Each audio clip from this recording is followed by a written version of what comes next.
asirraa ka'ee muftii gommaa jechuu dhageessanii jiran. Muftii gommaa namni beekne jira. Muftii gommaa dhageessanii Muhammad Ali Yahyaa jedhamu. Muftii gommaa kuni nama gaara mul'ataati. Gosti isaanii nooleedha.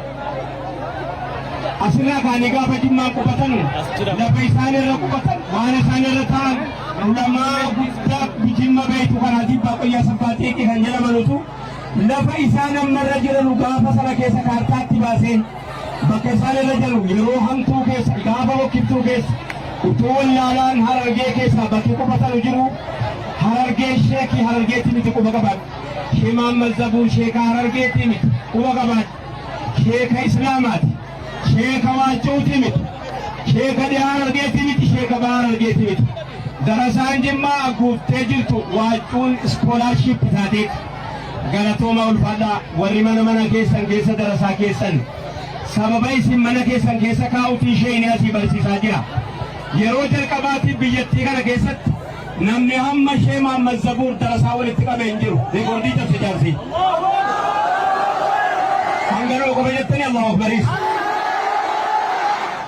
Aboo hanganoo qofa jettanii isa.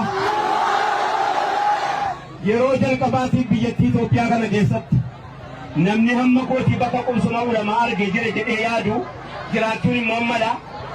Laakiin tokkoffaa irratti namni hamma jaarsa kanaa nama walitti qabee nama kuna hunda yeroo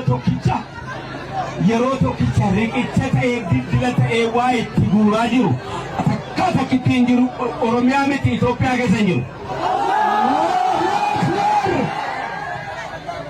Kaaba Walloo beeyna, kibba Walloo beeyna, dawwee beeyna, Harargee manba'a burqaa ilmi beeyna, dhiya Harargee bakka Shee Mahammad Zabuur jiran kana beeyna, Arsii beeyna, Baalee beeyna, Jimmaan beeyna, Wallagga beeyna, Iluu Baaboor beeyna. Namni ulamaa qubatee jiru kumaatamaan lakkaa'amu keessaa hamma nama kanaa darasaa walitti qabee yeroo tokkicha barsiisu hin jiru. Maal jettaan Rabbii keetiin? Hangi kun nan ga'u maal jettan?